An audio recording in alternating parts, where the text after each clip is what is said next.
Setelah akhir dari prequel di season sebelumnya, di mana Bapak Corpi telah menjual semua emas-emasnya, kini beliau datang ke wilayah rumah tinggalnya dulu yang kini menjadi kekuasaan Uni Soviet. Corpi datang ke rumah lamanya untuk mengemasi dan membongkar semua rumahnya yang penuh kenangan bersama istri dan anak-anaknya untuk dibawa pulang ke negara asalnya, yaitu Finlandia.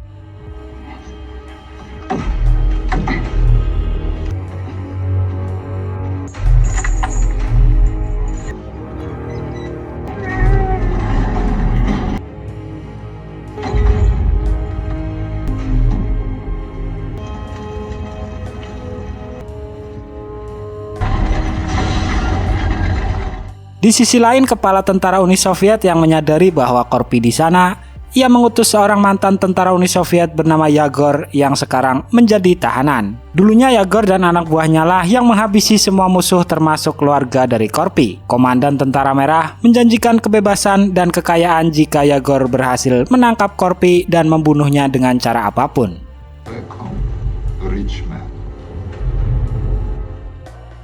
Keesokan harinya Yagor pun langsung mencegat perjalanan Corpi bersama beberapa anak buahnya. Yagor CS pun menghentikan Corpi dan meminta pasportnya, tapi alih-alih melepaskan mereka justru bertindak yang membuat Bapak Corpi marah.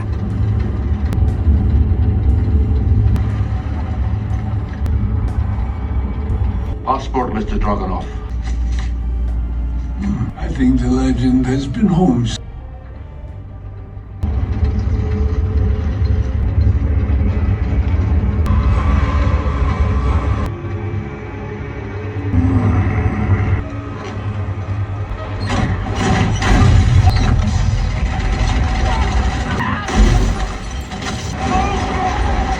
Setelah selesai melewati halangan, Corpi melanjutkan perjalanan dan membawa satu anak buah Yagor barangkali dibutuhkan di kemudian waktu. Yagor juga mengikutinya kembali bersama anak buahnya yang tersisa, tapi dengan waspada karena Corpi adalah manusia abadi yang menolak mati. Keep your eyes open, crafty old motherfucker. Benar saja, Corpi pun berhenti. Disusul Yagor dan anak buahnya, Corpi kemudian menggunakan anak buah Yagor untuk memancing agar ia bisa menghabisi yang lain dengan begitu mudah.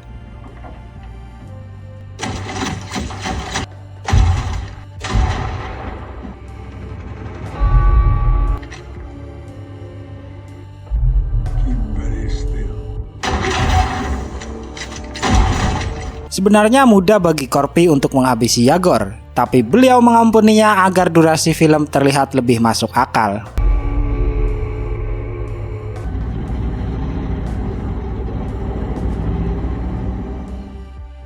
Setelah tidak ada anak buahnya yang tersisa, Yagor pun kembali mengutus beberapa orang anak buahnya untuk kembali mengejar Corpi. Tetapi tetap saja, ratusan pasukan elit pun pernah dilibas, apalagi segelintir orang yang bagi Corpi tidak ada apa-apanya.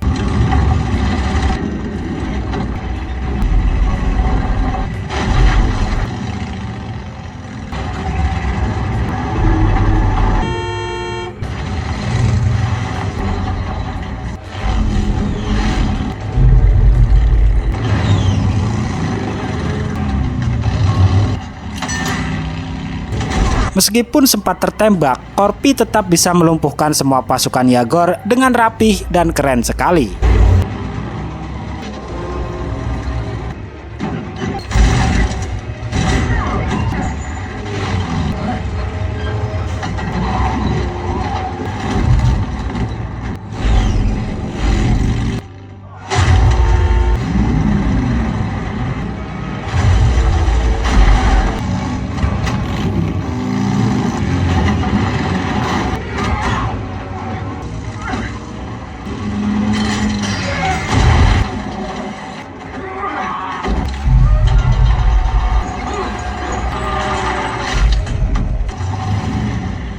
Kini tersisalah Yagor seorang diri. Ia membakar truk Corpi dengan molotov. Corpi yang merasa bahwa kayu yang sedang ia bawa penuh kenangan, ia pun berusaha memadamkan api yang menyala tersebut. Yagor merasa bingung harus dengan cara apa lagi menghabisi Corpi. Ia lalu mengerahkan pasukan pesawat untuk melumpuhkan Corpi dari udara. Di sisi lain, Corpi yang berhasil memadamkan api dan sejenak mengisi air radiator dan akan dilanjutkan istirahat, Tetapi belum juga selonjor, dua pesawat anak buah Yagor sudah tiba, sehingga mau tidak mau, Corpi harus menghindar dari serangan pesawat tersebut.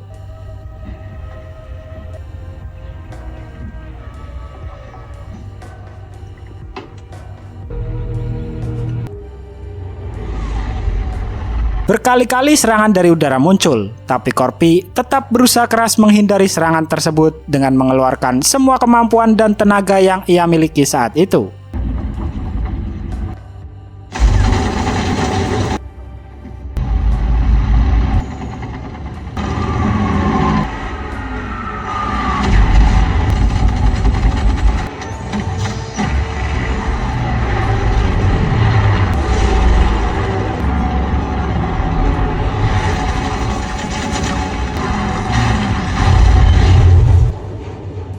Satu pesawat pun berhasil dilumpuhkan. Kini tinggal satu lagi pesawat yang lainnya. Corpi pun kembali melanjutkan perjalanannya.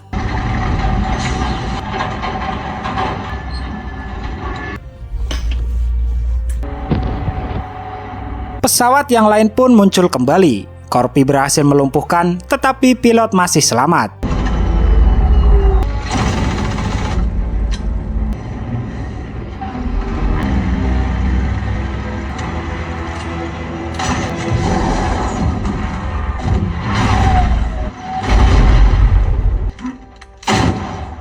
Saat Corpi akan menghabisinya, datang lagi satu pesawat lain yang membuat Corpi batal menghabisinya dan Corpi diberondong meriam.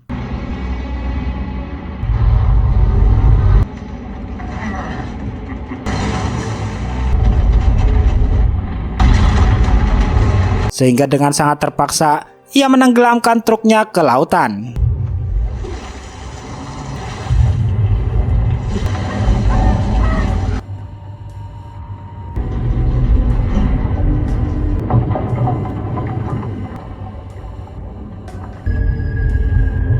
Alih-alih dimakan hiu, Corpi ternyata bisa menyelamatkan diri, anjing beserta kayu-kayu rumahnya meskipun sempat sedikit pingsan karena energinya sudah terkuras habis. Di sisi lain, Yagor mengutus anak buahnya turun ke laut untuk mencari jasad Corpi. Namun ia tidak menemukan apapun, termasuk muatannya. What about the cargo? You stubborn motherfucker. Ternyata Corpi sudah tiba di pesisir pantai beserta anjing dan kayu-kayunya dan menemukan sebuah tank terbengkalai sisa perang waktu yang lalu. Corpi kemudian menggunakan tank itu untuk memuat kayu-kayu rumahnya dan membawa beberapa senjata dan peralatan sisa perang barangkali dibutuhkan di lain waktu. Di sisi lain, Yagor dan beberapa anak buahnya sudah menunggu di perbatasan Uni Soviet untuk mencegat Corpi karena ia yakin bahwa si Corpi belum melewati perbatasan tersebut. Tak lama kemudian, Corpi pun muncul dengan tank second-nya dan beliau sudah mempersiapkan strategi untuk melewati perbatasan tersebut.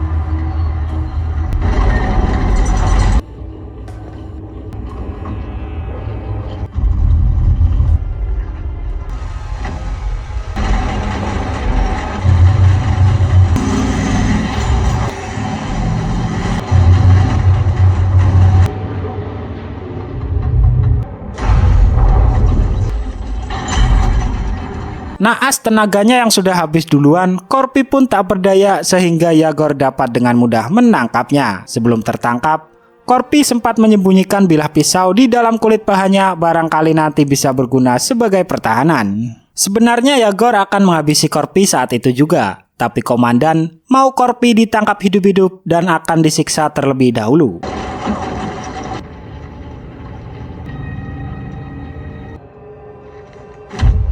Shin pun berpindah ke sebuah ruangan di mana Corpi sedang disiksa di sana oleh tentara Uni Soviet. Yagor kemudian menemuinya dan mengatakan kepada Corpi bahwa ialah yang telah menghabisi semua pasukan Finlandia, juga istri dan anak-anaknya. Disitulah Corpi sangat marah dan ingin membalaskan dendamnya kepada seluruh pasukan tentara Uni Soviet. We chopped them all into small pieces. They're saying I lit the fire in you. And when you are going... Saat Yagor pergi, Corpi dengan sekuat tenaga melepaskan diri dari ikatannya.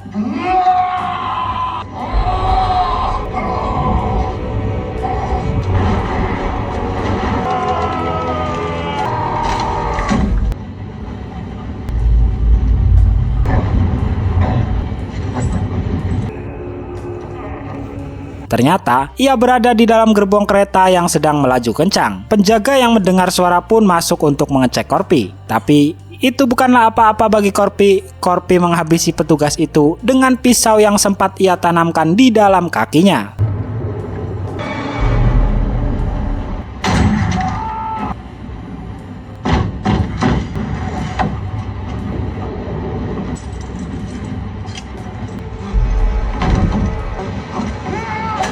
Kini tibalah Corpi akan balas dendam kepada semua yang membuatnya kehilangan semua anggota keluarganya.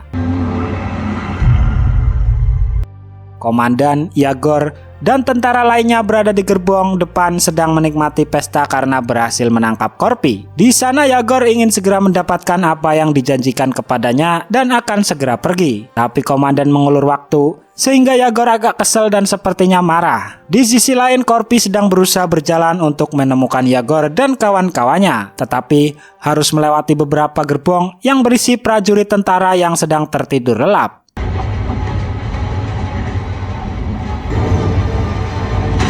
Saat nyaris sampai di gerbong Yagor CS, Corpi harus terkena pipa dan masuk ke gerbong yang berisi banyak prajurit sehingga baku tembak pun terjadi.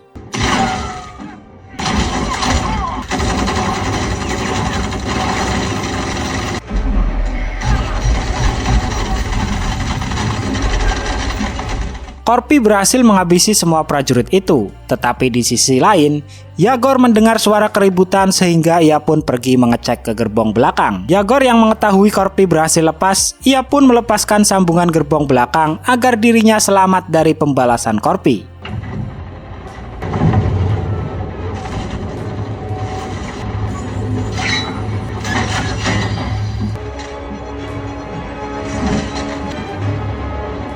Tapi yang Yagor tidak sadari bahwa Corpi ditinggal bersama gerbong yang berisi roket peluncur. Yagor lalu kembali ke mejanya. Ia pasti tidak akan mendapatkan bayarannya karena telah melepaskan Corpi kembali, sehingga ia menghabisi komandan beserta anak buahnya untuk segera mendapatkan uang yang dijanjikan oleh komandannya.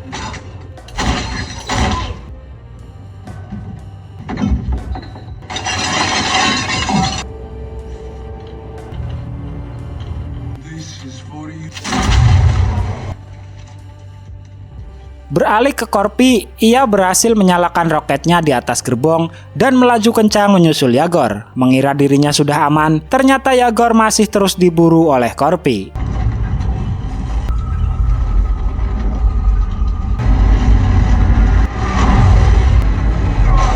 Pertarungan di antara mereka pun berlangsung.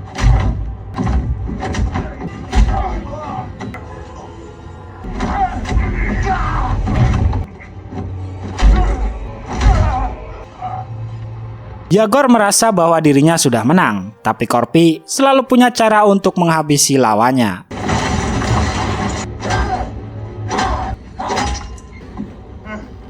I expected something legend.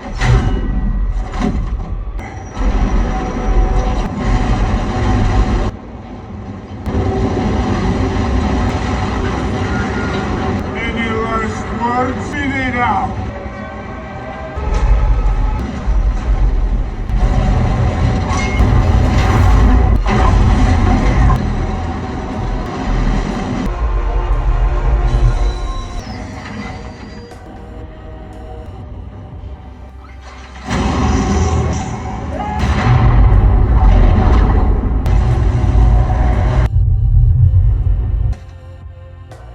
Corpi kini berhasil menyisakan gerbong beserta menyelamatkan kayu-kayu rumahnya. Corpi lalu melanjutkan perjalanan menggunakan gerbong itu dengan cara dikayuh manual menuju Finlandia.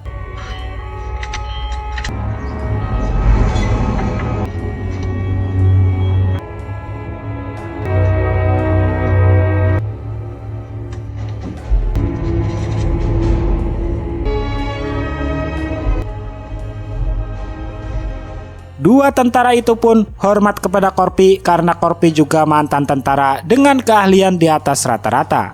Beberapa hari kemudian, Corpi pun terlihat sedang membangun kembali rumahnya di tengah hutan Finlandia. Tak lama kemudian, datang sekelompok orang yang membuat Corpi waspada dan mempersiapkan diri.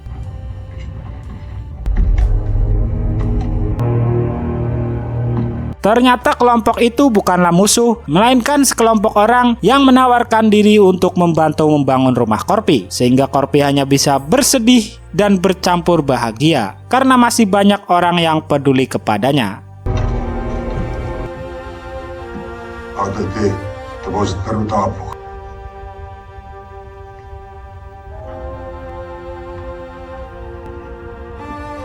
Älä sano mitään.